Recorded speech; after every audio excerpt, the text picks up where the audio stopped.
La llamada que Rosana me había hecho era para contarme que ella viajaba a Barcelona, pero yo sentí que esa llamada era el último impulso que me hacía falta para dirigirme a aquel lugar.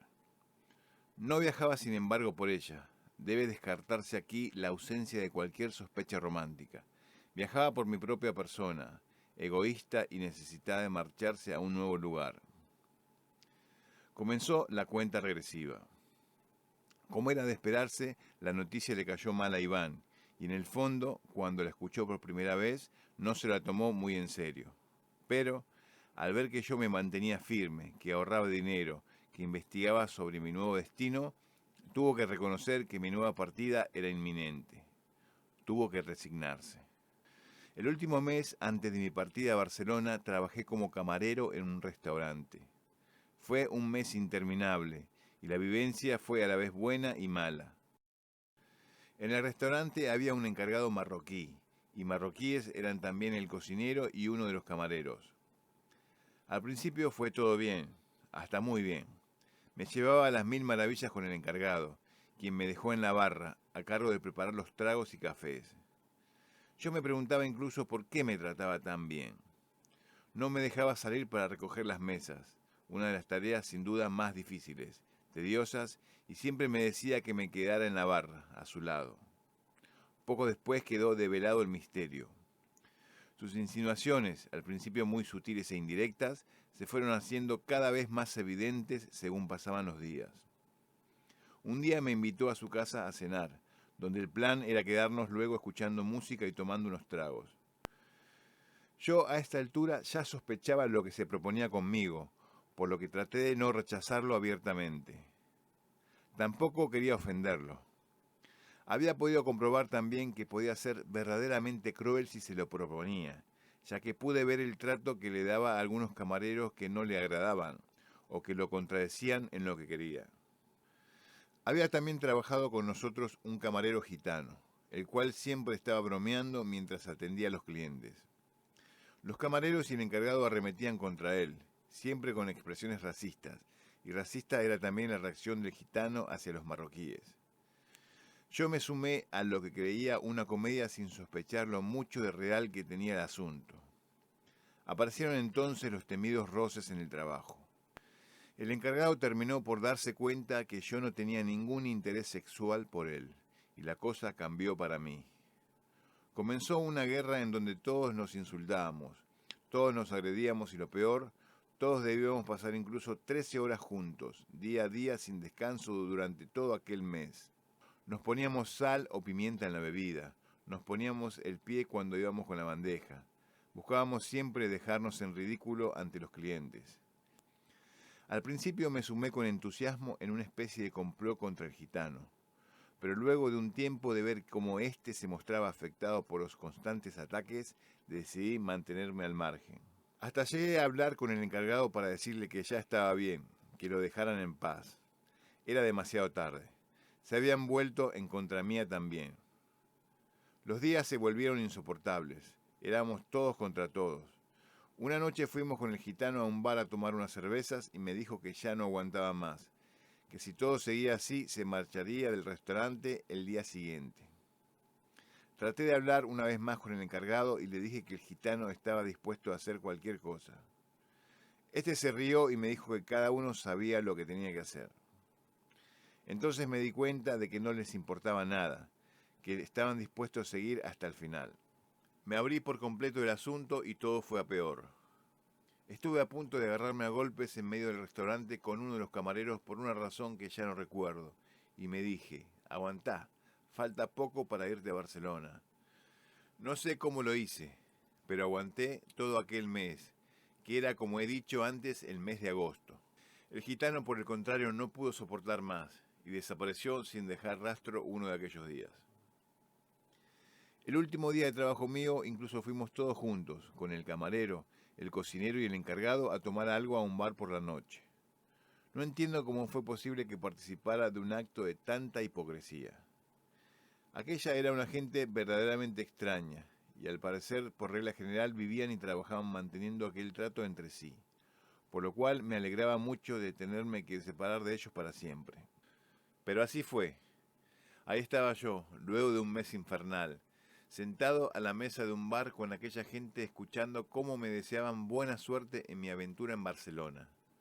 No puedo dejar de pensar que tal vez lo que a mí me pareció un mes cargado de mala energía y locura fuera para ellos solo una cotidianidad. En fin. Pero yo también sería lo que podríamos llamar un enfermo, ya que, puesto que en estos escritos me he propuesto contar solo la verdad, debo agregar que en mis vueltas posteriores a Calpe siempre pasé a visitar, e incluso fui invitado a comer en aquel restaurante en compañía de mis ex compañeros. El dueño del mencionado restaurante era un viejo que tenía también varios negocios más, entre los que se contaban bares y marisquerías. El hombre rondaba los 80 años y era un mujeriego empedernido. Tenía una amante en Benidorm a la que le mantenía un departamento y un coche propios. Antes de que entrara al restaurante le había dicho que mi idea era trabajar agosto e irme a Barcelona, a lo que él, para mi gran sorpresa, se manifestó de lo más entusiasta.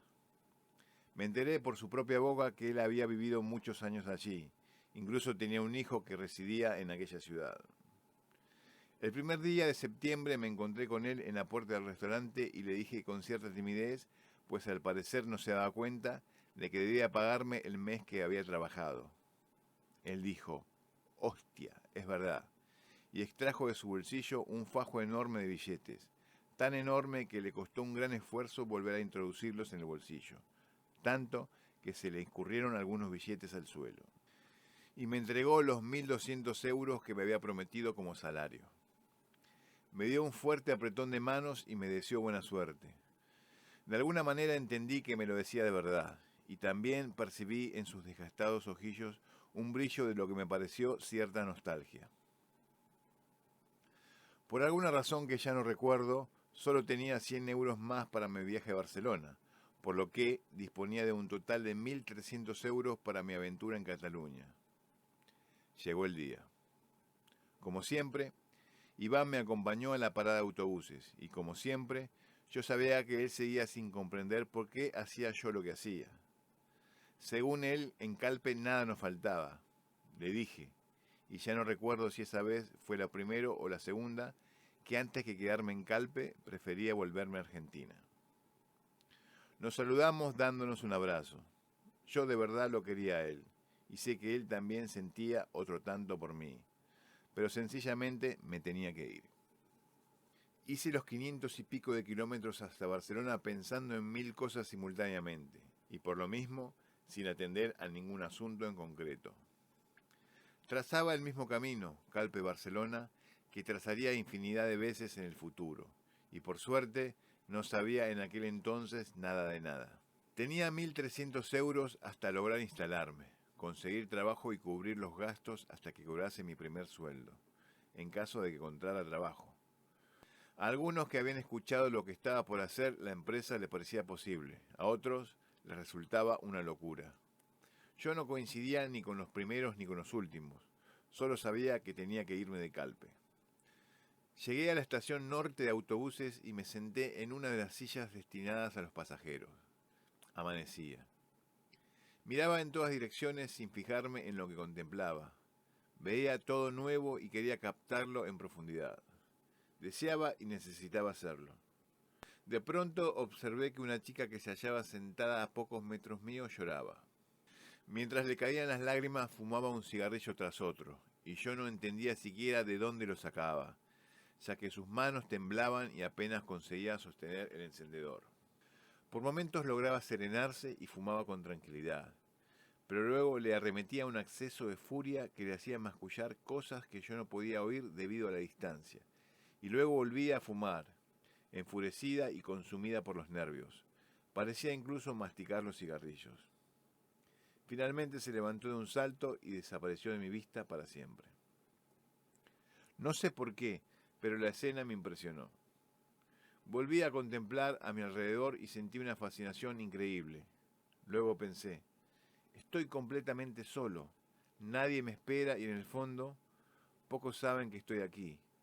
Da igual si en este momento me levanto y voy en una dirección u otra.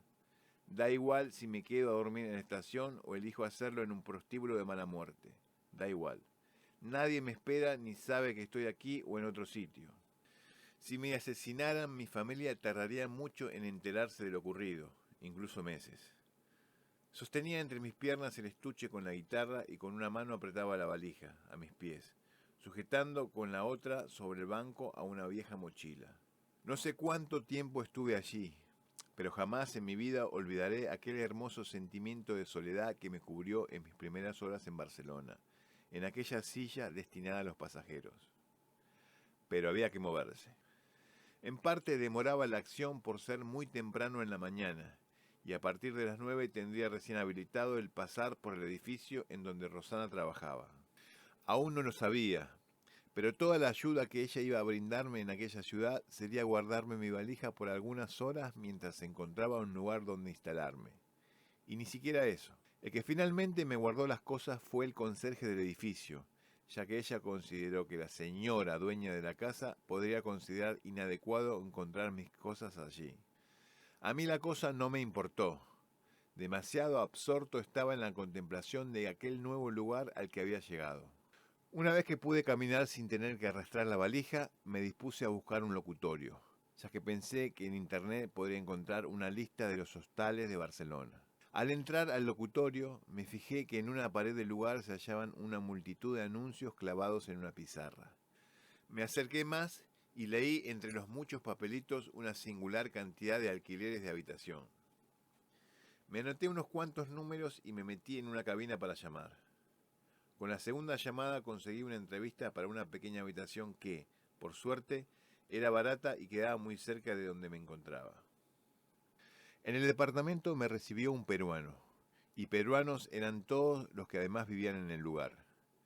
La habitación que se alquilaba era, esto lo supe por observaciones posteriores, un antiguo armario hecho habitación. Sin duda habían acondicionado aquel lugar como habitáculo a fin de que, alquilándolo, se redujeran los gastos del departamento. Había una diminuta ventana que daba a un patio interno y por la que entraba algo de luz, cuando ésta conseguía rebotar en la parte más alta del edificio.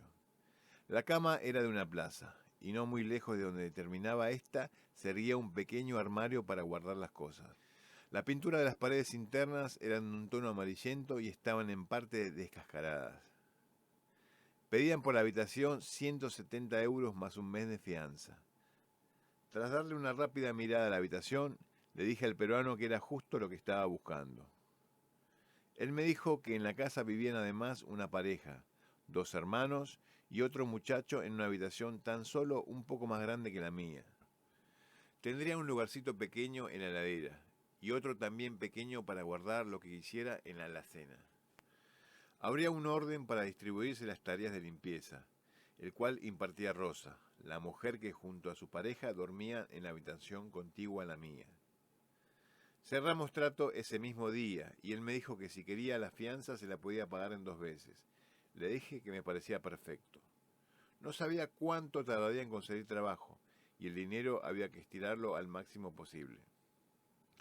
Sé que aquel lugar podría haber deprimido a más de uno, si hubiera tenido que vivir allí, pero yo me sentía feliz. No había tenido que dormir en un hostal hasta conseguir una habitación. Lo había conseguido el mismo día de mi llegada. No pude dejar de observar las ventajas que tenía la habitación en cuanto a la ubicación. El departamento estaba a 2 calles del metro, a 3 de la estación de autobuses, a 1 del tranvía. Tras cerrar el trato con el peruano, me fui a comprar una almohada para mí, ya que en la cama que dormiría no tenía ninguna.